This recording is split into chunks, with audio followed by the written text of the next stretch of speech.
Yo, it's Firstborn, another Dark Christ memoir.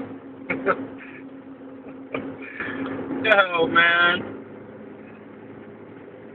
I just been thinking about this whole phenomenon of white-black relations across the globe as cultures.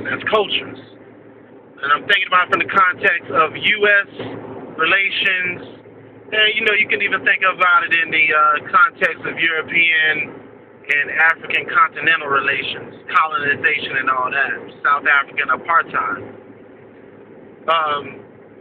When I think about white people as a whole and black people as a whole, especially in the U.S., the best analogy I can use to explain how we have interacted with each other for the past 4 or 5 centuries is that of the wife beater and the wife beatee.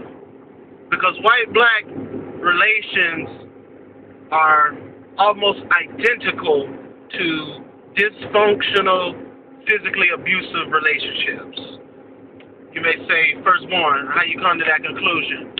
Why? Because, in a way, black people represent the feminine aspect of American culture. It's straight up.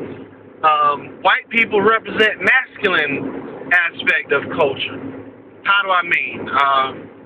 Look at feminine traits. Feminine traits is about intuition. It's about feeling. It's about loyalty. It's about processing things largely through the subconscious nature, how things feel. You know what I mean? Chris Rock said, the joke, he said, women ain't going to let no thing like logic get in the way of what they want or what argument they trying to win. Opposite side, masculine traits deal with rationale, deal with logic, deal with categorization, deals with linear thought. That's why when you see a male and a female arguing, and this is generality speaking, okay? Don't get too crazy with it. This is generally speaking. The problem between an argument between a male and a female is usually one between rationale and logic and emotion and feeling. That's usually what it is. And if you look at American culture, the reason why we can never come to conclusions racially is because we come from 2 different perspectives on a cultural collective level. And what's happened is because the relationship started out dysfunctional, we have become connected to each other in a parasitical way.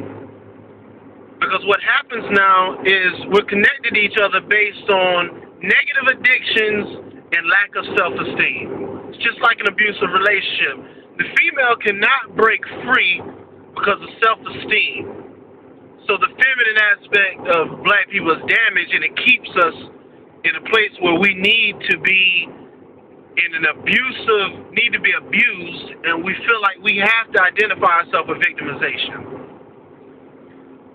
The addiction aspect is on the white culture system side, where they don't have any identity unless they have a false sense of superiority complex. But what's actually going on is on the inside they're empty and don't have any idea why they have the need to do the things they do or the need to abuse others. So they both are stuck in a cycle, like 2 parasites feeding off each other. But what's the whole purpose of it? Yeah, that's there, but what's the purpose? The purpose is look into skin colors and see it on the spiritual level, and you see the purpose. Because the purpose is to bring balance. Wherever you have 2 extremes constantly engaged in a struggle with one another, whether consciously or unconsciously, it's all about the universe setting up a tone, setting up an environment to create balance. Because I'm going to say something that my black nationalist friends will not like, or my white supremacist brothers, but black people and white people are soulmates. And the purpose of the 2 is to bring about balance in the earth.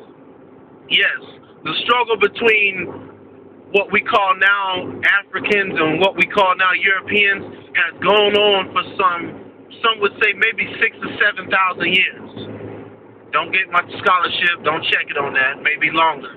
But it's going on for a long time. But we have only just now come to a place where we can understand the purpose of this struggle. And you see physically a symbol like Barack Obama coming to power is a sign that, you know what, the fusion may be able to happen where we're able to operate with each other in unity and bring about balance into the earth. Some people say, well, what about the Asians and Indians and the Arabs? I'm going to be real. They're in between this. This thing is ancient. They represent portions in between this struggle. But if it can ever be corrected to where black people and white people see the purpose of why we've been entangled in a struggle, most visually in the past 4 centuries, then we'll be able to bring about balance to the rest of the earth. And I think symbolically that's what Barack Obama is about. And if you ask me what time we're in now, I think that we're in a time where we're just about to have the guts to enter into marriage counseling. And what happens in marriage counseling? Stage 1, you pick up all the scars, all the old wounds, so it's violent. And I believe in this next year or two, some more things will come up about the details of the source and the roots of the problems between the two of us as a race, so that this dysfunctional, abusive relationship can begin some healing. But I do believe it'll take at least another year or two to begin to enter into marriage counseling phase, where we're able to actually engage each other and see the purpose of why we've been entangled in this struggle.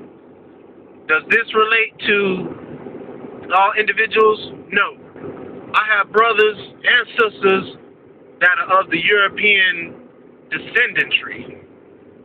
There have always been individuals who've been able to rise above the negative atmospheric retardational forces in the earth that flow through racism. But on a collective level, I do believe we're about to be able to see some changes, but not before some old wounds are violently brought up. Because you cannot heal unless the old wounds are opened up so that the bones can heal right and the tissue can reconnect properly. So anyways, this is Firstborn on white-black relations and the analogy to dysfunctional relationships and where I see us headed. It's another Dark Christ memoir. I'ma holla at y'all. Peace.